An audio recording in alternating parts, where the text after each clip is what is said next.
இங்கே கொடுக்கக்கூடிய வாட்ஸ்அப் நம்பருக்கோ அல்லது இமெயில் ஐடிக்கோ அனுப்புங்க. பல முறை சொல்லியிருக்கிறோம், கமெண்ட்டில் போடாதீங்க. தனிப்பட்ட முறையிலையும் நீங்கள் காண்டாக்ட் பண்ண வேண்டாம். நீங்கள் இந்த வாட்ஸ்அப் நம்பருக்கோ இமெயிலுக்கோ போட்டிங்கன்னா நாங்கள் உங்களுக்கு பதில் சொல்வதற்கு அது ஏதுவாக இருக்கும். இன்றைக்கும் நம்முடைய சகோதரர் பிரதர் ரூபன் வந்திருக்கிறாங்க. நம்ம அவங்ககிட்ட இந்த 26வது எபிசோடில் என்ன சொல்கிறாங்க நம்ம கேட்க போகிறோம். Praise Lord brother. Praise Lord. சந்திப்பில் ரொம்ப சந்தோஷம்.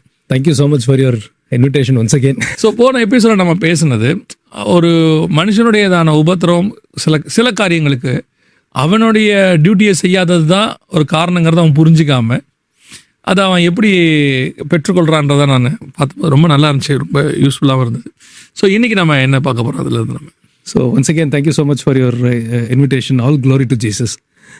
ஸோ இன்றைக்கி வந்து ஒரு ரொம்ப ஃபண்டமெண்டல் தியாலஜின்னு ஒன்று இருக்குது, புதிய ஏற்பாட்டிலையும் சரி பழைய ஏற்பாட்டிலையும் சரி. அந்த தியாலஜியை கிரேஸுங்கிற இதை வச்சு நம்ம பார்க்குவோம், கிரேஸுங்கிற லைட்டில் அதை வச்சு பார்க்க போகிறோம். ஸோ புதிய ஏற்பாட்டு பிரமாணத்தை யூஸ்வலாக நான் நிறைய பேர் சொல்லி கேள்விப்பட்டிருக்கேன். அது வந்து கிருபையின் பிரமாணம். பழைய ஏற்பாட்டில் வந்து நியாயப்பிரமாணத்துக்கு உட்பட்ட பிரமாணம். புதிய ஏற்பாட்டை பார்க்கும்போது கிருபையின் பிரமாணம் அப்படிங்கிறத நிறைய பேர் சொல்லி கேள்விப்பட்டிருக்கேன். ஸோ இந்த கிருபையின் பிரமாணத்தை ஏன் கொண்டு வந்தார்? வசனம் தெளிவாக சொல்லுது. எபேசியர் 2:8 வாசிக்கிறோம். கிருபையினாலே விசுவாசத்தை கொண்டு ரட்சிக்கப்பட்டீர்கள், இது உங்களால் உண்டானதல்ல, இது தேவனுடைய ஈவு, ஒருவரும் பெருமை பாராட்டாதபடிக்கு இது கிரியையினால் உண்டானதல்ல. இந்த கிருபையின் பிரமாணத்தோட ஃபவுண்டேஷனே, அந்த ஃபவுண்டேஷன் என்ன அப்படின்னு பார்த்தீங்கன்னா அதான் டாக்ட்ரின் ஆஃப் ப்ரைடு. இந்த பெருமையை பற்றியான ஒரு டாக்டரின் இருக்குது. அது வந்து பைபிளோட ரொம்ப ஃபவுண்டேஷனலான ஒரு டாக்டர். ஓகே. இது வந்து தடுமாறுனுச்சு, இதில் கொஞ்சம் ஒருத்தருக்கு வந்து கன்ஃபியூஷன் வந்துச்சு, இதில் ஒரு ட்விஸ்ட் இருந்துச்சுன்னா, ஒரு பில்டிங் வந்து 100 மாடி இருக்கும், ஆனால் ஃபவுண்டேஷன் ஒரு இதுதான் இருக்கும். இல்லாட்டி ஃபர்ஸ்ட் ஃப்ளோர்னு வச்சுக்கோமே. ஃபர்ஸ்ட் ஃப்ளோர் பில்லர்லாம் டேமேஜாக இருக்குது, மேலே இருக்க பில்லர்லாம் நல்லா இருக்குன்னு சொன்னால் நம்ம யாருமே அதை ஏற்றுக்க மாட்டோம். ஏன்னா அந்த ஃபர்ஸ்ட் ஃப்ளோர் பில்லர் சரியில்லாத பட்சத்தில் மேலே இருக்க எல்லா பில்லருமே வந்து என்னைக்குனாலும் அது கொலாப்ஸ் ஆகிறதுக்கு சான்ஸ் இருக்குது. 150 மாடி இருக்குது. இந்த பூர்ஜ் கலிஃபாலாம் கேள்விப்பட்டிருக்கோம். அதில் ஒரு 150வது ஃப்ளோரில் அந்த ஃப்ளோரில் இருக்கிற பில்லரில் பாதிப்பு வந்துச்சுன்னா கூட பெரிய இஷ்யூ இல்லை. மேபி அதுக்கு மேலே இருக்கிற அந்த ஃப்ளோர்ஸ் எல்லாம் அது பாதிக்கும். ஃபர்ஸ்ட் ஃப்ளோர்லேயே ஒரு 10 பில்லர் இருக்குது, 10மே ஓட்டையாக இருக்குன்னு வச்சுங்க. அந்த மாதிரி ஒரு பில்டிங்கில் அந்த பில்டிங் வந்து அவ்வளோதான், ஒன்றுமே செய்ய முடியாது. இந்த டாக்டர் ஆஃப் ப்ரைடு மட்டும் ஒருத்தருக்கு சரியாக புரியலை, இந்த ஃபவுண்டேஷன் மட்டும் புரியலை அப்படின்னா என்னைக்குனாலும் அவங்க விழுந்து போகிறதுக்கு சான்சஸ் ஜாஸ்தி. ஓகே. ரொம்ப சான்சஸ் ஜாஸ்தி. இப்போ இந்த நம்ம பேசிகிட்டு இருக்கிற டாப்பிக்கும், அதாவது நம்ம போன வாட்டி பேசினதான அந்த கிருபை டியூட்டி, அதுலேருந்து தான் நம்ம இப்போ அடுத்து இந்த இதுக்குள்ளே வரோம் இல்லையா? ஆமாம். அப்போ எந்த இடத்துல இந்த பெருமை வந்து பேசிக் டாக்டரினில் ப்ராப்ளத்தை உண்டாக்குதுன்னு இன்னும் கொஞ்சம் தெளிவா. ஆமாம். ஸோ இந்த ப்ரைடுன்னு இருக்கு இல்லையா, pride is the father of all சின்னு சொல்லலாம். எல்லா பாவத்திற்கும் அடிப்படை பாவங்கிறது ப்ரைடாக தான் இருக்கும். இன்னொன்று சொல்லணும்னா the greatest of all sin. Okay. பாவத்திலே மிகப்பெரிய பாவம்னு எது கேட்டால் பிப்ளிக்கல் தியாலஜி எப்படி பார்த்தீங்கன்னா அதுதான் ப்ரைடுங்கிற பாவம். அதே நம்ம பார்க்கும்போது எல்லா பாவத்துக்கும் மன்னிப்பு கொடுக்குற தேவன் அல்லது தேவன் இறங்குகிறார், மனதுருகிறார் எல்லாம் இருக்குது. ஒரு பாவத்துக்கு எதிர்த்து நிற்கிறாருன்னு இருக்குது. பைபிளில் ஒரே ஒரு இடத்துல தான் அந்த மாதிரி போட்டிருக்குன்னு நான் நினைக்கிறேன். ஆமாம், பெருமை உள்ளவனுக்கு கர்த்தர் எதிர்த்து நிற்கிறார் அப்படின்னு. இந்த பெருமை எதிர்த்து நிற்கிறாருங்கிற கான்செப்டை அவர் அப்படி வர்றதுக்கு பேசிக்காக எங்கேருந்து ஆரம்பிக்குது நீங்கள் நினைக்கிறீங்க? டிஸ்கஸ் பண்ணிட்டு இருந்ததுனால நான் சொல்கிறேன், பரலோகத்திலே ஆரம்பிச்சுன்னு நான் நினைக்கிறேன். நம்ம அந்த இதில் வாசிக்கிறோம் இல்லையா, எசேக்கியேல் 28 வாசிக்கிறோம் இல்லையா, 17வது வசனத்தில் அவனை கர்த்தர் விசித்திரமாக செய்கிறார், ரொம்ப அழகாக செய்கிறாரு. அவன் அழகு அப்படின்னே பைபிள் சொல்லுது, ரொம்ப அழகு. அது மட்டும் இல்லாமல் மியூசிக்கில் அவனுடைய கான்செப்ட்ஸு, அவன் இருக்கிற இடம் எல்லாமே ரொம்ப வித்தியாசமாக இருக்கும். ஆனால் அவனுக்குள்ளாக இருந்த ஃபஸ்ட்டு சின் என்னன்னு கேட்டிங்கன்னா மேட்டுமை. நீ மேட்டுமை ஆனாய். அதாவது அவனுக்குள்ளே ஒரு ப்ரைடு வந்துருச்சு. இவ்வளோ அழகாக இருக்கணும், இவ்வளோ பெரிய இடத்துல பிளேஸ்மெண்ட் பண்ணப்பட்டிருக்கிறோம், நமக்கு இவ்வளோ காரியங்கள் நமக்கு கீழே இருக்குது, இவ்வளவும் இருக்குது, நம்ம ஏன் நமக்கு இன்னும் மேலே ஒரே ஒரு ஸ்டெப்பு தானே இருக்குது, அந்த இடத்துக்கு போயிட்டோம்னா நம்ம வழியாக அங்கே போகிறது எல்லாமே நமக்கு தானே வரும், நம்ம தான் சேனல் அதுக்கு கேரூப் காப்பாற்றுவதற்காக உண்டாக்கப்பட்ட கேரூப்னு இருக்குது. ஸோ நம்ம வழியாக போகிறது நம்மக்கிட்டே வந்துடலாமேன்ட்டு அந்த பெருமை அவனுக்கு ஒன்று வருது. ஸோ அதுதான் பேசிக்காக இருக்கும்னு நான் நினைக்கிறேன். நீங்கள் சொல்கிறத யோசித்து பார்க்கும்போது பூமியில் ரெக்கார்ட் பண்ணப்பட்ட சின் கிடையாது, பரலோகத்திலேயே ரெக்கார்ட் பண்ணப்பட்ட சின்னு பைபிள் படி நம்ம பார்க்கும்போது அது பெருமையாக தான் இருந்திருக்குன்னு நான் சொல்கிறேன். மனமேட்டுமையான அவனுக்குள்ளே நீ மேட்டுமையானாய் அப்படிங்கிறது. ஸோ அது எந்த அளவுக்கு அப்படின்னு கேட்டிங்கன்னா, பிசாசுன்னு ஒருத்தனை ஐடென்டிஃபை பண்ணுறதுக்கு அதை வச்சு தான் ஐடென்டிஃபை பண்ண முடியுது நம்மளால். அதுக்கப்புறம் தான் நமக்கு அவனை பிசாசாவே தெரியுது. அதுக்கு முன்னாடி அவன் தேவதூதனாக தான் நம்ம எல்லாருக்கும் தெரியப்பட்டாடாக இருந்தால் ஆண்டவர் பார்வைக்கு அவன் தேவதூதனாக இருக்கான். ஒரு வார்த்தை சொல்லுவாங்க, அது சரியான்னு தெரியல. அவனுக்கு லூசிஃபர்ங்கிறது வந்து அவன் பிசாசான பிறகு உள்ள பேரும்பாங்க. அதுக்கு முன்னாடி லூசி ஏல் தான் அவனுடைய பேர். மிகாயேல், கேப்ரியேல் அப்படின்னு சொல்கிறான் இல்லையா, அது மாதிரி லூசி ஏலாக தான் அவன் இருந்திருக்கிறான். அந்த லூசி ஏலுங்கிறவன் பாவம் செஞ்ச பிறகு தான் லூசிஃபர் அப்படின்னு சொல்கிறாங்க, ஒரு விளக்கம் கொடுப்பாங்க. ஸோ இந்த காரியம் வந்த பிறகு தான் அவன் பிசாசாகவே ஐடென்டிஃபை ஆகிறான். ஒரு தூதனா இருந்தவன பிசாசா மாற்றக்கூடிய தன்மை இந்த ப்ரைடுக்கு இருக்கு, பெருமைக்கு இருக்கு. அன்பிலியபிள். நான் இன்றைக்குமே நிறைய பேர்கிட்ட நான் சொல்கிறது, நான் ஸ்பிரிச்சுவல் வேர்ல்டுக்கே வரேன். உலக பிரகாரமாக பார்த்தீங்கன்னா நிறைய காரியங்கள் இருக்குது. உலக பிரகாரமாக நீங்கள் எடுத்துக்கிட்டிங்கன்னா நிறைய ஆட்கள் நம்ம அப்படி பார்க்க முடியும். ஸ்பிரிச்சுவலி எடுத்துக்கிட்டிங்கன்னா பைபிளில் நேபுகாத்நேச்சார்லேருந்து யாரை எடுத்திங்கனாலும் இந்த ப்ரைடு வந்து மற்றவங்களுக்கு கூட டைம் கிடைக்கிது. நேபுகாத்நேச்சாரை பற்றி வசனம் சொல்லுவோம். நான் அந்த சீன் அப்படி யோசித்து பார்த்தேன். அந்த வார்த்தை அவன் வாயில் இருக்கும்போதே அப்படின்னு இருக்கும். அப்படின்னா என்ன அர்த்தம்னா, பக்கத்தில் நின்று தூதன் பார்த்துட்டே இருந்திருக்கான், சொல்லும் போதே அடிச்சிருக்கான் அவனை. அப்போனா அது அவ்வளவு ஒரு இம்பார்ட்டண்ட்டாக பார்க்கப்படுது ப்ரைட் நமக்குள்ளே வர்றது. ஏன் அது அந்த அதை பற்றி தியாலஜி நீங்கள் தான் சொல்லணும். இப்போ வேறு இன்னொரு பாயிண்ட் சொல்லணும்னு நினைக்கிறேன். பைபிளில் நான் படித்ததில் என்னுடைய பெஸ்ட் ஆஃப் அண்டர்ஸ்டாண்டிங்கு பெர்ஃபெக்ஷனுங்கிற ஒரு வார்த்தை பைபிளில் இவனுக்கு மட்டும்தான் யூஸ் பண்ணப்பட்டிருக்கு, பிசாசுக்கு. அதாவது பிசாசு ஆகிறதுக்கு முன்னாடி எசேக்கியேல் நான் பார்க்குறோம், you are a model of perfection இருக்கும். அந்த அளவுக்கு ஒரு பெர்ஃபெக்டான பீயிங்கை கடவுள் படைச்சிருக்காரா? காடோட கிரியேஷனில். ஓகே, தப்பாக புரிஞ்சுக்கூடாது. காடை வந்து பெர்ஃபெக்ட் இம்பெர்ஃபெக்டுக்குள்ளலாம் கொண்டே வர முடியாது. ஏன்னா ஒரு வசனம் இருக்கு, அவர் முற்றிலும் அழகுள்ளவர் அப்படின்னு. உடனே இவங்க அந்த கம்பேரிசனுக்கு போயிடக்கூடாது, அதுக்கு தானே சொல்லுவாங்க. அவர் இன்ஃபைனைட்லி பெர்ஃபெக்ட். இப்போ நீங்கள் எப்போ பெர்சன்டேஜ் எப்போ போடுவோம்னா 100% ஒன்று இருக்குது, அது ரெஃபரன்ஸாக வச்சுக்கிட்டு 10% 20% போடுவோம். இன்ஃபைனைட்லி பெர்ஃபெக்ட் பீயிங் கிட்ட போய் அந்த பெர்ஃபெக்ஷன், மாடல் ஆஃப் பெர்ஃபெக்ஷன் அந்த வேர்ட்ஸ்லாம் அப்ளிகபிளே கிடையாது. ஸோ இவனை பொறுத்தளவுக்கு நான் எசேக்கியேலை பார்க்கும்போது மாடல் ஆஃப் பெர்ஃபெக்ஷனுங்கிற ஒரு வார்த்தை இவனுக்கு மட்டும்தான் கொடுக்கப்பட்டிருக்கு. அப்பேற்பட்ட ஆளை அழிக்கிறதுக்கு ஒரே ஒரு சின் போதுமானதாக இருந்தது, அதுதான் ப்ரைட். எவ்வளோ பெரிய ஆபத்தான ஒரு விஷயம் இல்லை அது. ரொம்ப ரொம்ப இருக்கிறதுலே most dangerous sin are foundation of all other sins அப்படின்னு பார்த்தோம்னா அது பெருமையாக தான் இருக்கும். அந்த பெருமை எவ்வளோ பெரிய வீழ்ச்சி இருக்கு இல்லையா, அந்த பெருமைக்கு இன்னொரு துணை, அந்த பெருமையை உண்டாக்குறது ஒன்று இருக்குது. நான் வேதத்துலேருந்து பார்க்குறத சொல்கிறேன். ஆனால் அதையும் ஒரு சோதனையாக சொல்லுவார். வெள்ளிக்கு குகையும் பொண்ணுக்கு புடமும் மனுஷனுக்கு புகழ்ச்சியுமே சோதனைன்னு இருக்குது. இந்த புகழ்ச்சி தான் பெருமைக்கானதான அஸ்திவாரம். அவனுக்குள்ள ஒரு காரியம் இருக்குது இல்லைங்களா, சில நேரத்தில் நம்மக்கிட்ட இருக்கிறது நமக்கே தெரியாது. நம்ம எல்லாமே இருக்கும், யாரோ ஒருத்தர் நம்மளை புகழும் போது நமக்கு அது ரொம்ப பெருசாக தெரிய ஆரம்பிக்கும். நம்ம சாதாரணமாக தான் இருப்போம், நீங்கள் நார்மலாக பாடிட்டு தான் இருப்பீங்க. யாரோ ஒருத்தர் வந்து சொல்லுவாங்க, இப்படி ஒரு குரலை நான் கேட்டதே இல்லை இது வரைக்கும், நீ பாடும்போது ஒரு தெய்வீகத்தன்மை இறங்குது அப்படி இப்படின்னு சொன்னோன்னே இருக்கலாம், அதில் இருக்கிறது உண்மையாக இருக்கும், கர்த்தர் அந்த கிருபையை கொடுத்துருப்பாரு. ஆனால் அது கர்த்தர் கொடுத்தாருங்கிறது இருக்கு இல்லையா, அந்த இடத்துல எது உங்களை வந்து தூரப்படுத்தும்னா இவங்க சொன்ன வார்த்தை இருக்குல்ல, அது ஒரு இந்த வேர்டுக்கு வந்து ஒரு ஜீவனும் மரணமும் நம்முடைய நாவின் கீழ் இருக்குன்னு சொல்லலை. இந்த சொல் பிறக்கிறதுல இதுக்கு பின்னாடி ஒரு பயங்கர டேஞ்சர் இருக்குது. காட் ஒரு சொல்கிறாருன்னா அது ஜீவன். மனுஷன் சொல்கிற சொல்ல நீங்கள் கேட்டுட்டீங்கன்னா அது மரணம். அவன் சொல்கிறது உங்கள் மைண்டில் ஏறிடுச்சுன்னு வச்சுக்கோங்களேன், அதுக்கப்புறம் அதை வந்து எங்கே கொண்டு போய் நிறுத்தும்னு கேட்டிங்கன்னா உங்களை அதில் பாதாளத்தில் கொண்டு போய் தான் நிறுத்தும்.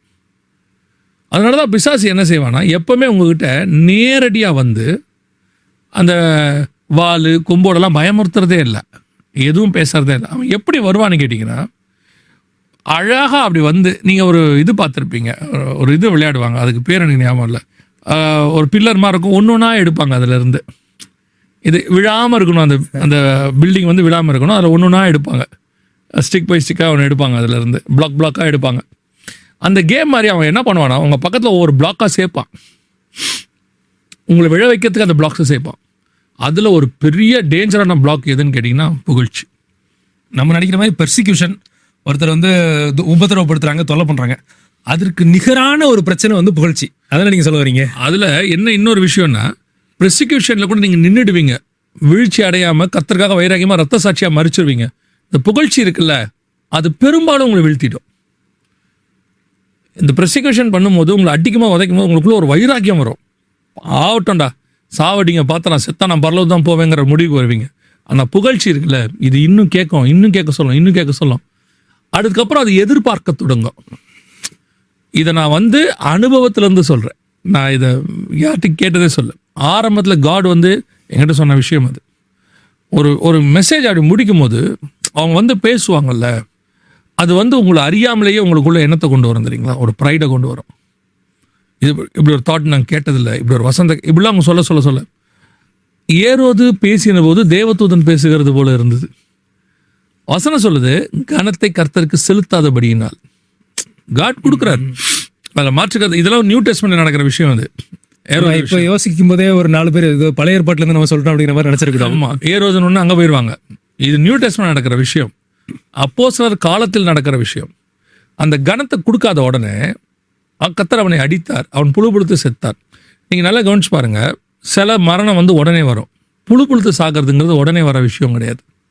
பெட்சோர் வரும், பெட்சோர் வந்தால் தான் புழு வரும் பாடியிலேருந்து. அப்போ அவர் அவனை அடித்த அடியில் அவன் கொஞ்சம் கொஞ்சமாக செத்துருக்கான். ஓ ஓகே.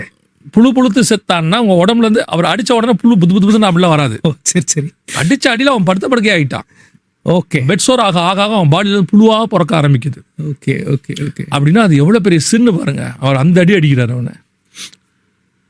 ஸோ சில நேரங்களில் வந்து இந்த இந்த காரியங்கள் வரும்போது உடனே தட்டிடணும், இமீடியட்டாக தட்டிடணும். மேபி அவங்க உண்மையாக கூட வந்து சொல்லுவாங்க. அதாவது அவங்க சந்தோஷத்தில், அவங்களுடையதான இருதயத்தில் ஏற்படக்கூடிய அந்த ஒரு சந்தோஷத்தில் உங்களை வாய் நிறைய வாழ்த்துவாங்கன்னு இருக்கு. நீங்கள் காது நிறைய கேட்கக்கூடாது. அதை ஒரு பர்சனல் கொஸ்டின். ஏன்னா நான் அவங்களோட ஒருவேளை பக்கத்தில் வந்து நான் பார்த்ததுனால நிறைய கேள்விப்பட்டிருக்கேன். சில பெரிய பெரிய ஆட்கள்லாம் வந்து ரொம்ப ஹையாக அவங்ககிட்ட பேசியிருக்காங்க. நீங்கள் உங்களோட டெஸ்டிமோனிஸும் நான் பர்சனலாக உட்காந்து பேசும்போது இந்த மாதிரி சூழ்நிலை எப்படி அதை ஹேண்டில் பண்ணுவீங்க? டேவிட் தான், தாவீது தான். நம்ம எனக்கு வந்து காட் வந்து அப்படி ஒரு அந்த வார்டு, அவர் சொன்ன வேர்டை வந்து மைண்டில் வச்சுட்டார் காடு. ஆடுகளுக்கு பின்னால் அலைந்து கொண்டிருந்தது. ஆமோஸ் தீர்க்கதரிசியாக இருக்குமா அவர் சொல்லுவார், ஆடுகளுக்கு பின்னால் அலைந்து கொண்டிருந்தேன். டேவிடை பார்த்து காட் சொல்வார், ஆடுகளுக்கு பின்னால் இருந்த உன்னை ராஜாவாக்கன அப்படிம்பார். அதனால டேவிடை நீங்கள் எவ்வளோத்துக்கும் உயர்த்தினாலும் கர்த்தர் என் மெய்ப்பராக இருக்கிறார், நான் தாழ்ச்சி அடையேன். அவனுடைய மென்டாலிட்டி ஆடு புல்லு இதுலயே இருக்கும். அப்புறம் ஒரு அடி அடிச்சிருவாங்க, நான் தானே தப்பு பண்ணேன், இந்த ஆடுகள் என்ன செய்யிற்று. ஓகே, இந்த மக்களும் தானே அவன் கேட்கணும். ஸோ நான் மெய்ப்பன், இது ஆடு, இந்த தாட் அவன்கிட்ட இருந்துகிட்டே இருக்கும். இதை ஏன் எனக்கு சொல்கிறேன் அப்படின்னா, பேசிக்கலி ஒருவேளை நீங்கள் கேட்டதுனால என் சாட்சியாக கூட நான் சொல்கிறேன். பேசிக்கலி புட்சர் நாங்களும் கறிக்கடை வச்சுருந்து ஆடு மேய்க்கிறது இந்த வேலையெல்லாம் இருந்துச்சு. ஆடை ஓட்டிகிட்டு போகிறது இந்த மாதிரி வேலை இருந்தது. ஸோ நான் வந்துட்டு குவாலிஃபைடு இல்லாத ஆள். பல நேரங்களில் பல இடங்களில் நாங்கள் வந்துட்டு உதாசனப்படுத்தப்பட்டிருக்கிறோம். ஒரு சில இடங்களில் அவமானப்படுத்தப்பட்டிருக்கிறோம். ஒரு சில இடத்துல வந்து அலோ பண்ணப்படாமல் வெளியே நிற்க வச்சுக்கப்பட்டிருக்கோம். இதெல்லாம் நான் வந்து சாட்சியாக கற்றுருக்குன்னு பார்க்க தான் சொல்கிறேன். நடந்திருக்கு, எனக்கும் எங்கள் அம்மாவுக்கும் நடந்திருக்கு. ஆனால் அப்பொழுது அதோட வலி கொஞ்சம் இருக்கும், கன்ஃபார்மாக இருக்க தான் செய்யும், வலி இல்லாமலாம் இருக்காது. ஆனால் காட் இன்னைக்கு கொண்டு வந்து உட்கார வைக்கும் போது அந்த வலியை காட்டிலும் பெருமை அதிகமாக வர நிறைய வாய்ப்பு இருக்குது. அப்போ காட் அடிக்கடி சொல்லுவார் இந்த வேர்டை, நீ ஆடுகளுக்கு பின்னாடி போயிட்டு இருந்த மறக்காத. நான் அதை நான் சொல்கிறதுக்கு அவமானப்படவே மாட்டேன். ஏன்னா அதுதான் இன்னும் என்னை காப்பாற்றிக்கிட்டு இருக்கு. கர்த்தருடைய கிருபை ஒன்று, இன்னும் நீ யாருன்னு உனக்கு தெரியும். அவங்க சொல்லுவாங்க இந்த எஸ்கட்டாலஜி மனசில், இது எஸ்கட்டாலஜிங்கிறதே எனக்கு ரொம்ப வருஷம் கழிச்சு தான் தெரியும். எனக்கு ஒன்று பேச சொன்னார், நான் பேசிகிட்டே இருக்கேன். வனாந்தரத்தில் கத்துறது தான் இது. இதுக்கு பின்னாடி என்ன இருக்குது, அவங்க படித்தவங்க என்ன வேணால் சொல்லுவாங்க. நம்ம இந்த ஃபார்முலா படி வாழ்கிற ஆளே இல்லை. அதாவது நான் சொல்கிறது வந்து இந்த பிடெக் முடிச்சு எம்டெக் முடிச்சு இது போய்ட்டு எந்த யூனிவர்சிட்டி அந்த கான்செப்ட்லாம் கிடையவே கிடையாது. பைபிளை படித்தோம், தெரிஞ்சதை பேசினோம், வந்து உட்காந்துட்டோம். அதுக்கு பின்னாடி இருக்கிற லாஜிக், அவங்க சிலர்லாம் எங்கிட்ட பேசுவோம் சொல்லுவாங்க, மெசேஜில் 4 வகை இருக்குது உங்களுக்கு தெரியுமாம்பாங்க. சரி தான், எனக்கு தெரிஞ்ச ஒரே வகை தான் இந்த மெசேஜ் தான். அதுக்கப்புறமா அவங்க பேசும்போது தான், ஓ இதில் 4 வகை இருக்க போல், அந்த மாதிரிலாம் அவன் புரிஞ்சுக்கிறோன்னு வச்சுக்கோங்களேன். அதனால் வந்துட்டு நம்ம யாரும் நமக்கு தெரியும் தானே. அப்படியே இது செகண்ட் ஸ்டேஜ். அப்படியே நம்ம எங்கேயாவது கொஞ்சம் அந்த கொம்பு எட்டி பார்க்குதுன்னு வச்சுக்கோங்களேன், பெருமைங்கிற கொம்பு எட்டுதுன்னா ஸ்பாட்டில் மூக்கொடைப்பார் ஆண்டவர். அது நன்மை. அவர் சொல்லுவார்ல, பவுல் சொல்லுவார்ல, எனக்கு வெளிப்படுத்தப்பட்ட மேன்மை நிமித்தம் நான் என்னை உயர்த்தாதபடிக்கு அது என்னை குட்டுகிற சாத்தானுடைய தூதனாக இருக்கிறதுன்னு. சரீரத்தில் ஒரு பலகீனம் இருக்கும் வரல, அந்த மாதிரி நம்மளை ஆண்டவர் என்ன பண்ணுவார், கொஞ்சம் நம்ம பவுல் அளவுக்குலாம் இல்லை, நீங்கள் அப்படி அங்கே போயிடாதீங்க, நமக்கு தெரிஞ்ச அளவில் எங்கேயாவது ஒரு இடத்துல கொஞ்சம் பரவாயில்லையே அப்படின்னும் போது ஒரு மூக்கு உடைப்பார். அந்த மூக்கை உடைச்சி அந்த கொம்பு உள்ளே போன பிறகு தான் விடுவார். நல்லதுங்கிற அட்லீஸ்ட் அது ஒரு பெரிய கிரேஸ் ஆக்சுவலி. அது ஒரு பெரிய கிருபை. கரெக்ட். அது வந்து நம்மளை அடுத்த கட்டத்துக்கு தப்பு செய்ய போக விடாம. ஆனால் உண்மையை சொல்லணும்னா பிரதர், நான் ஆஸ் அ காடுக்கு முன்னாடி வந்து சொல்கிறேன், இந்த பைபிளை ப்ரொசீஜரெல்லாம் எனக்கு படிக்க தெரியாது பிரதர். எனக்கு இதை பற்றின அவ்வளோ ஒரு தியாலஜிக்கல் நாலேஜோ அல்லது இவங்க சொல்ல எதுவுமே இன்னுமே எனக்கு கிடையாது பிரதர். நான் கிருபையை மட்டும் நம்பி ஓடுறாள் இப்போவும் சொல்வேன். ஆனால் அவர் உட்கார வைக்கிற இடமெல்லாம் பெருசாக இருக்கும். அவங்க என்னமோ பெருசாக இருக்கும். அவங்களுடைய எஜுகேஷன் அகாடமிக் சைடு குவாலிஃபிகேஷன்லாம் கேட்டோம்னா நம்மளை திருப்பி அவங்க கேட்டக்கூடாது, நீங்கள் என்ன படிச்சிருக்கீங்கன்னு கேட்டவே கூடாது. அதை ஜோம் பண்ணிக்கிட்டு இருப்பேன், ஐயோ இப்போ கேட்கக்கூடாதுன்ட்டு.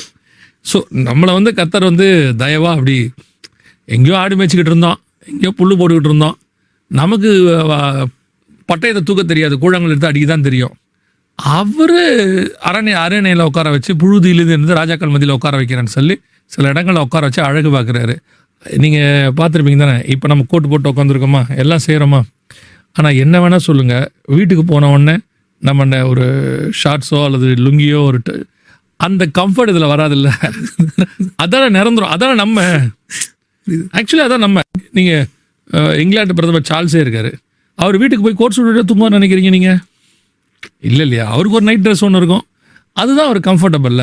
அதில் தான் அதான் அவர் ஆக்சுவல் ஒரிஜினல். அதுதான் அந்த மாதிரி நம்ம ஒரிஜினாலிட்டின்னு ஒன்று இருக்குது, அது நமக்கு ஆண்டவர் தெரியப்படுத்தியிருக்கிறாரு. அதை வச்சுக்கிட்டு தான் ஓடுறோம். இது சும்மா அப்படின்றத தாட்டு கொடுப்பாரு. Amazing.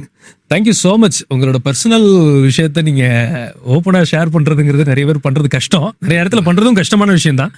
And thank you so much for sharing your personal insights. So இதில் வந்து நம்ம என்ன சொல்ல வரோம் அப்படின்னா, ப்ரைடுக்கு ஈக்குவலாக ஒரு சின் கிடையவே கிடையாது. நம்ம இப்போ நம்ம வந்து பரலோகத்தில் ரெக்கார்ட் ஆன ஃபஸ்ட்டு சின் எதுங்கிறத பார்த்துட்டோம். பூமியில் ரெக்கார்ட் ஆன ஃபஸ்ட்டு சின் எதுன்னு பார்க்கும்போது நம்மள எல்லாருக்குமே தெரியும், ஆதாம் ஏவாள் வந்து பாவம் செஞ்சாங்க, அந்த பழத்தை சாப்பிடக்கூடாதுன்னு சொன்னாங்க, சாப்பிட்டாங்க. இதை நீங்கள் ஃபவுண்டேஷனை பார்க்கும்போது பாருங்களேன், பிசாசு உங்ககிட்ட என்ன சொல்கிறான் அப்படின்ட்டு. ஆதியாகமம் 3:5 வாசிக்கிறோம், இதை புசிக்கும் நாளிலே உங்கள் கண்கள் திறக்கப்படும் என்றும் நீங்கள் நன்மை தீமை அறிந்து தேவர்களைப் போல் இருப்பீர்கள் என்றும் தேவன் அறிவார் என்றது. இதுவும் பார்த்தீங்கன்னா ஃபவுண்டேஷன் ப்ரைடாக தான் இருக்கும். அவன் சொன்ன லாஜிக் என்னன்னா, அப்போ வரைக்கும் இந்த சம்பவம் நடக்கிற வரைக்கும் கடவுள் ஒரு விஷயம் நல்லதுன்னு சொன்னால் நல்லது, கடவுள் ஒரு விஷயம் கெட்டதுன்னு சொன்னால் கெட்டது. அதுதான் இவங்களோட விசுவாசம். அந்த பழத்தை சாப்பிடக்கூடாதுன்னு சொன்னால் அது கெட்டது, இந்த பழத்தை சாப்பிடலான்னு சொன்னால் நல்லது. இதுதான் அவங்களுக்கு தெரியும். ஆனால் இவன் என்ன சொல்கிறான், இதை மட்டும் நீங்கள் சாப்பிட்டீங்கன்னா நன்மை தீமை என்னவென்று உங்களுக்கே தெரியும். அவர் யார் உங்களுக்கு சொல்கிறது? அதுக்கப்புறம் இதை நீங்கள் தெரிஞ்ச ஆரம்பிச்சிட்டிங்கன்னா ஒவ்வொரு விஷயம் நீங்கள் அவர்கிட்ட போய் நிற்க வேண்டாம், நீங்களே டெசிஷன் எடுத்துக்கலாம். அதுதான் ஃபவுண்டேஷன் ஆஃப் ப்ரைடு. அதோட நிற்கலாம். அதுக்கடுத்து சொல்கிறான், தேவர்களை போல் இருப்பீங்க. இப்போ நீங்கள் என்ன பண்ணிட்டு இருக்கீங்க, ஒவ்வொரு விஷயத்துக்கும் நீங்கள் அவர்கிட்ட கேட்டு செஞ்சுட்டு இருக்கீங்க. அதை மட்டும் சாப்பிட்டு உங்கள் கண்கள் திறக்கப்பட்டுச்சுன்னா நன்மை என்னன்றது உங்களுக்கே தெரியும், தீமை என்னங்கிறது உங்களுக்கு தெரியும். அப்போ காடு தேவையில்லைல்ல, டெய்லி போய் அவர்கிட்ட நிற்க வேண்டாம்ல. அதுதான் அவன் சொன்ன அனாலஜி. அந்த பழம் தான் புசிக்கிறதுக்கு உங்களுக்கு அழகாக இருந்துச்சு. எக்ஸாக்டாக ஃபவுண்டேஷன் பார்த்தீங்கன்னா ப்ரைட். அவன் தூண்டினது, அவங்க இருதயத்தை தூண்டினது வஞ்சகத்தை சொல்லி பெருமை தூண்டு. ஆக்சுவலாக 82ஆம் சங்கீதம் நினைக்கிறேன், இவங்களை பற்றி சொல்லும் போதே காட்ஸ்ன்னு தான் இருக்குது. நான் உங்களை வந்து தேவர்களை போல தான் அழைச்சிருக்கிறேன் அப்படிங்கிற மாதிரியே தான் காட் அந்த வேர்டை யூஸ் பண்ணுறாரு. அதாவது எப்படி இது காட்ஸ்னா இவங்க தப்பாக எடுத்துக்கூடாது, இவங்க தேவர்கள் கடவுளாக. இதில் வச்சு ஒரு பெரிய பஞ்சாயத்து போணுச்சு இல்லையா நடுவில், நாங்கள்லாம் தேவர்கள் அப்படின்னு ஒரு கூட்டம் எழும்பிருச்சு, நாங்களாம் காடு அப்படின்ட்டு. ஆக்சுவலாக அதோட அர்த்தம் என்ன அப்படின்னு கேட்டிங்கன்னு சொன்னால், இப்போது தேவனுடைய குமாரன் இயேசு கிறிஸ்து, அவருடைய சாயலில் நீங்கள் நலம் மாற்றப்பட்டிருக்கிறோம், சரியா? அவருடைய வலது பாரசத்தில் இயேசு கிறிஸ்து வலது பாரசத்தில் நம்ம. பிதா எனக்கு அதிகாரம் கொடுத்தார், நான் உங்களுக்கு அதிகாரம் கொடுக்கிறேன். பிதா என்னிடத்தில் அதிகாரம், நான் ஆளுகை செய்கிறது போல நீங்களும் என்னோட கூட ஆளுகை செய்வீர்கள். இப்போ நான் எப்படி வரேன்னா, பிதா இயேசு கிறிஸ்து, அதுக்கு பின்னாடி வர லீனியாலஜியில் நானும் வரேன், சரியா? அப்படி இருக்கும்போது நான் இவருடைய இமேஜ், இவருடைய பின்னாடி வர சக்சஸர். பட் நான் காடு கிடையாது, அந்த காட்ஸோடையதான லீனேஜில். இப்போது இயேசு கிறிஸ்து இப்படி யோசிச்சு பாருங்கள், ஆதாமுடையதான வம்சத்தில் இயேசு கிறிஸ்து தேவன். அப்போ ஆதாம் தேவனா இல்லையா? சரி, இப்படி எடுத்துங்க, இயேசு கிறிஸ்துடைய முற்பிதா ஆதாம், அப்போ 2ஆம் ஆதாம்னு சொல்கிறாரு. அப்போ இயேசு கிறிஸ்துவோட முற்பிதா ஆதாம், அப்போ அவன் தேவனா? இயேசு தேவனுங்கிறவன் அவன் தேவனா? இல்லை. அந்த லீனியாலஜின்னு ஒன்று இருக்குது இல்லையா? அந்த பேசிஸ் தான் இவர் சொல்கிறார், நீங்கள் என்னோட லீனியாலஜிக்குள்ள அந்த காட்ஸ், தேவர்கள், தேவபுத்திரர்கள் அந்த தேவகுமார் அப்படி இருக்கீங்கன்னு சொல்றாரு அவரு. இவன் வேற ஆக்சுவலா அவன் அப்படித்தான் இருக்கான், அந்த லீனேஜ் தான் இருக்கான். இவன் புதுசா ஒன்னு சொல்ற மாதிரி அவருக்கு சொல்றான், நீ தேவனாவே இருப்ப. இதுல இந்த பாயிண்ட் கரெக்டா இருக்குமான்னு சொல்லுங்க. நான் செடியா இருக்கேன், நீங்க கொடியா இருக்கீங்கன்னு ஆண்டவர் சொல்றாரு.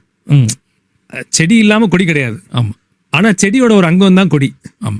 அந்த மாதிரி நீங்க சொல்றது அதேதான். இதுல இருந்து நான் ஒரு பார்ட், நான் இல்லாட்டி நீங்க நிக்க முடியாது, வெட்டிடுவாங்க உன்ன. ஆனா இவன் என்ன சொல்றான், அவர் இல்லாமலே நீங்க கம்ஃபர்டபுளா இருக்கலாம், நீயும் கொடி நீயும் செடியா இல்லங்கிறான். அதுதான் அவன் சொன்னது. ஆமா, நீ கொடி இல்ல, நீ ஏன் கொடி நினைச்சுக்கிற, நீ செடி தான் அப்படின்னு அவன் சொல்றான். ஆமா. ஓகே. ஸோ இன்னைக்கு வேர்ல்டில் சொல்றாங்க இல்லையா, அத்தனை ஏத்திஸ்டிக் வியூ இருக்கு இல்லையா, அதை சயின்டிஃபிக் ஏத்திசம் சொல்லுவாங்க, எவல்யூஷன் வியூன்னு சொல்லுவாங்க. இது 100,000 நேம் இவங்க வச்சிருப்பாங்க. அத்தனைக்கும் ஃபவுண்டேஷன் ஒன்னே ஒன்று தான். என்னவா இருக்கும் அப்படின்னா, அதென்ன எனக்கு நல்லது கெட்டது அவர் சொல்றது.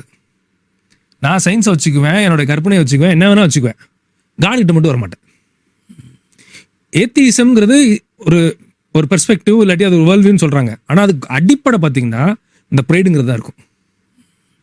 Fried is the foundation of all of சென்ஸ்னே சொல்லலாம். ஓகே. இன்னொரு எக்ஸாம்பிள் பாருங்களேன். ரெண்டாவது பெரிய சின் எது கமிட் பண்ணப்படுது அப்படின்னா, காயின் போய் ஆபேலை கொலை பண்ணிடுறது. நல்லா யோசிச்சு பார்த்தோம்னா, காயினுடைய காணிக்கையை ஏன் காட் அங்கீகரிக்கலங்கிறத பற்றி அவன் யோசிக்கவே இல்லை. அது அப்படி யோசிச்சிருந்தானா என்ன பண்ணா அங்கீகரிப்பாருங்கிறத அவன் ஒரு பாயிண்ட் யோசிச்சிருப்பான்.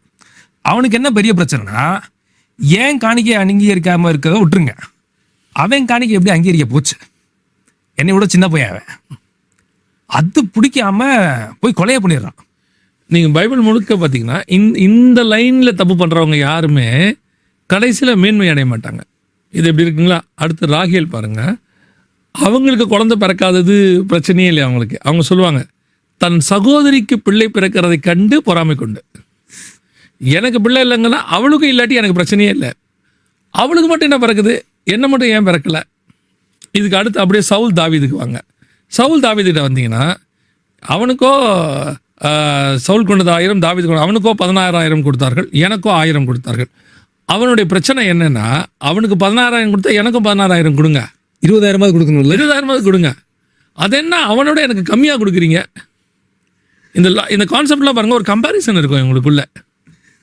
அவங்களுக்கு அந்த பிரச்சனை இல்லை, அவனுக்கு வந்ததுனால இந்த பிரச்சனை அவங்களுக்கு வருது.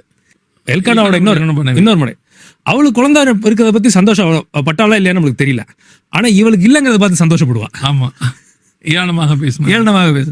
இதெல்லாம் ஆபிரகாம் வீட்லயே நடக்குது. இஸ்மாயிலுடைய அம்மா வந்து அதே இதுதான் பண்றாங்க. ஸோ இது எல்லாத்தையும் பார்க்கும்போது pride is the foundation of all of sin. இதுல என்ன ஒரு விஷயம் அப்படின்னா, நம்ம மேன்மை பாராட்டக்கூடாதுங்கிற ஒரே ஒரு பிரைமரி பர்பஸ்க்காக தான் கிருபையின் உடன்படிக்கையை ஆண்டவர் கொண்டு வர்றாரு. எவனும் மேன்மை பாராட்டக்கூடாது, அது எல்லாம் நீங்க பண்றதெல்லாம் கடமை மட்டும்தான். நம்மளுடைய நம்ம பண்ற கிரியைனால நான் பரலோகத்துக்கு போயிடுவேன்னு ஒருத்தர் நினைச்சா, அதுதான் foundation of another dimension of foundation of pride. அதாவது இந்த வேர்டை நான் இன்னும் கொஞ்சம் எலாபரேட் பண்ணலாம் நினைக்கிறேன். என்னன்னா, கிருபைங்கிறது வந்து நம்மளுடைய புரிதல் என்னன்னா, கர்த்தர் நம்ம மேலே கிருபையா இருக்கிறாரு, பரலோகத்துக்கு போறோம் அப்படின்னு. அதோட இன்னொரு ஆங்கிள் என்னன்னா, உன்னால போக முடியாது, நான் கூட்டிட்டு போறேன், அதான் கிருபை. உன்னுடைய எந்த கிரியையும் பரலோகத்துக்கு உனக்கு கூட்டிட்டு போகாது. உன்னுடைய உலகத்தில் உள்ள எந்த நற்கிரியையும் பரலோகத்துக்கு ஆகாது. நான் மட்டும்தான் உன்னை கூட்டிட்டு போக முடியும், நானே வழியும் சத்தியமும், அதான் கிருபை. அமேசிங் இல்லையா?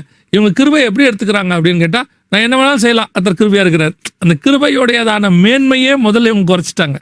கிருபையோட அர்த்தம் என்னன்னா, நீ உன்னையே பலியாகி கொடுத்தா கூட பரலோகத்துக்கு போக முடியாது, நான் என்ன பலியாக கொடுத்தா மட்டும்தான் போக முடியும். ஏன்னா உன்னால உன் கிரியை எதுவுமே அதுக்கு வராது அப்படின்னு. அந்த மாதிரி ஒரு கிரியை உலகத்தில் இருக்கான்னு கேட்டால் இல்லை.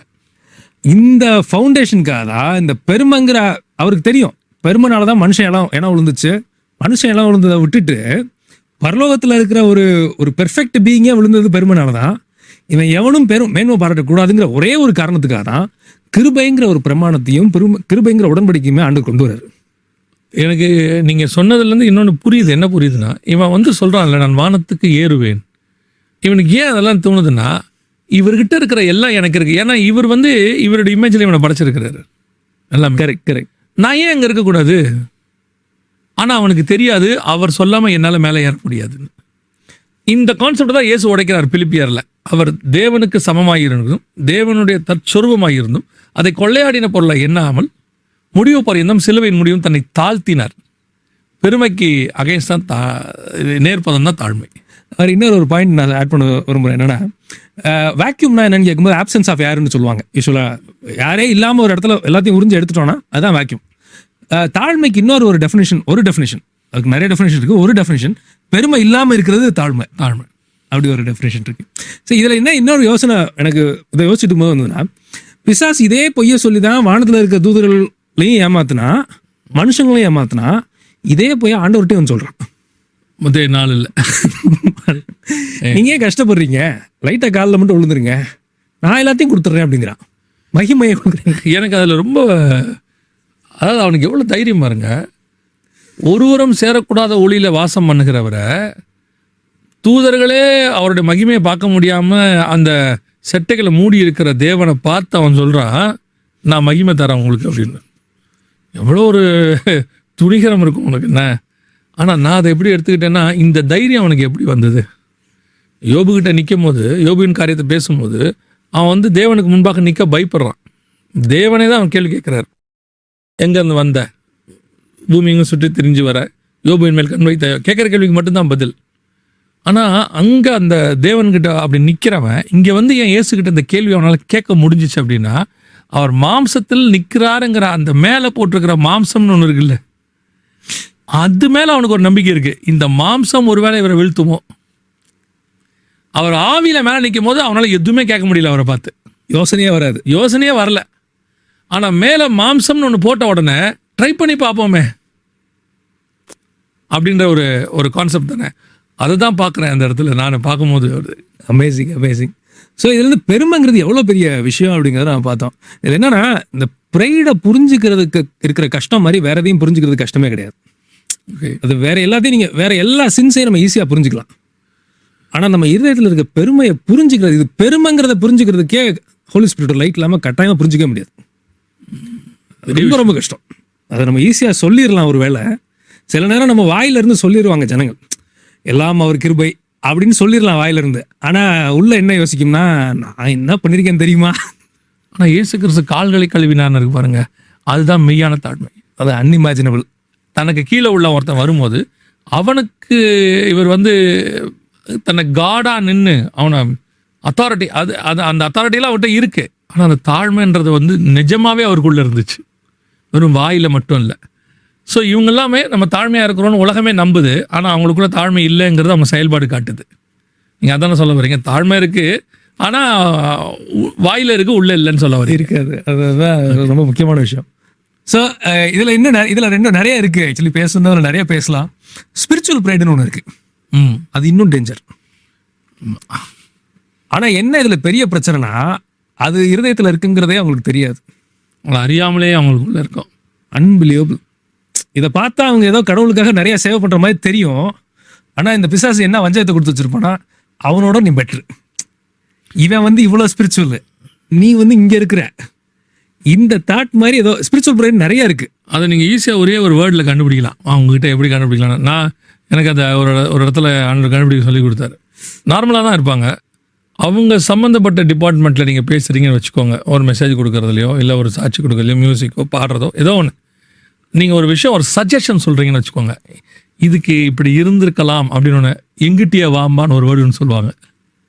எனக்கே சொல்ல தெரியும். நீ அந்த வேர்டு அவங்ககிட்ட வந்து வருதுன்னா உள்ளுக்குள்ள பெருமை இருக்குன்னு அர்த்தம். ஆமாம். ஸோ இதெல்லாம் மேபி ஒரு அனாலிசிஸ் மாதிரி நினைக்கிறேன். இதெல்லாம் இருக்கு, நம்ம பேசுகிறோன்னா நம்மக்கிட்ட இதெல்லாம் இருக்கிறதுக்கு நாள் வாய் பேசும். நல்ல பாயிண்ட். உள்ளே இருந்துச்சு, அதனால் அது வெளியே வருது. ஏன்னா எல்லாருக்கும் தெரியாத விஷயம் நிறைய இருக்க தானே செய்யும். ஆண்டவர் எந்த கழுதையை வச்சு வேணாலும் சொல்லிக் கொடுப்பாருல்ல, எந்த சாமியால வச்சும் ஏழைக்கு சொல்லிக் கொடுக்கலாமே இல்லையா? எந்த சின்ன பையனை வச்சும் 5,000 பேரை போஷிச்சிடலாமே.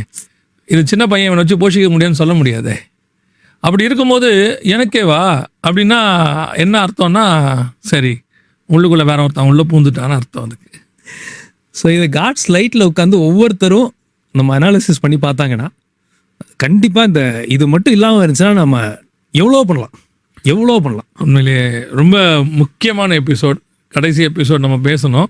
ஆனால் ரொம்ப இம்பார்ட்டண்ட்டான ஒரு காஷனோட அல்லது ஒரு நல்ல லெசன், அவங்க எப்படி அவங்க லைஃப்பில் முன்னேறதுக்கு ஒரு மிக முக்கியமான ஹேர்டலை எப்படி தாண்டலான்றதுக்கு அது வந்து ஒரு வெரி இம்பார்ட்டண்ட்.